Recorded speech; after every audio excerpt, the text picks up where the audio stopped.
common complaint received by the Oregon Department of Agriculture. Why are so many animals allowed inside grocery stores and even restaurants? There are a lot of them around here. Sally Showman is digging deeper tonight into the actual requirements and clarifications of these service animals. What'd you find out, Sally? Kelly, I checked today. The fourth most common complaint lodged with Oregon's food safety program is dogs inside grocery stores. 63 people complained last year.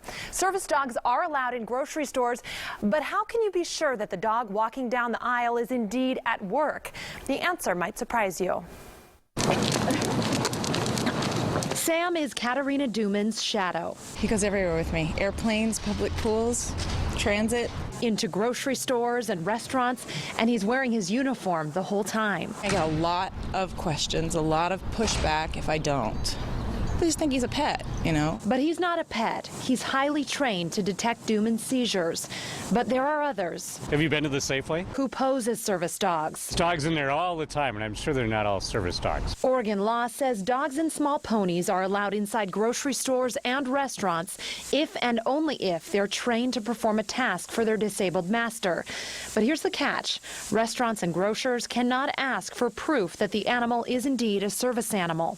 And that's as far as that dialogue is supposed to go.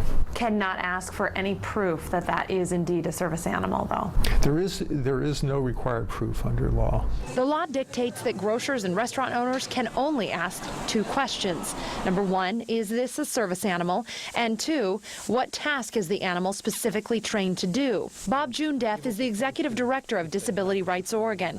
He says the only way a service animal can be kicked out of an establishment is if he doesn't follow the business's rules. If you're not allowed to lick the fruit, the animal isn't allowed to lick the fruit.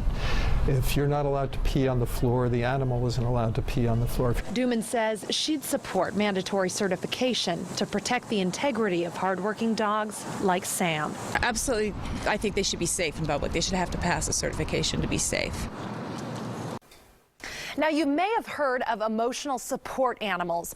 They're different because they are not required to perform a task, but provide emotional support for those with psychiatric conditions. So what does the law say about them? I checked. They cannot go into grocery stores or restaurants, but they are allowed on planes and in no-pet housing with a doctor's note. Reporting live in the studio, Sally Showman, KOIN 6 News.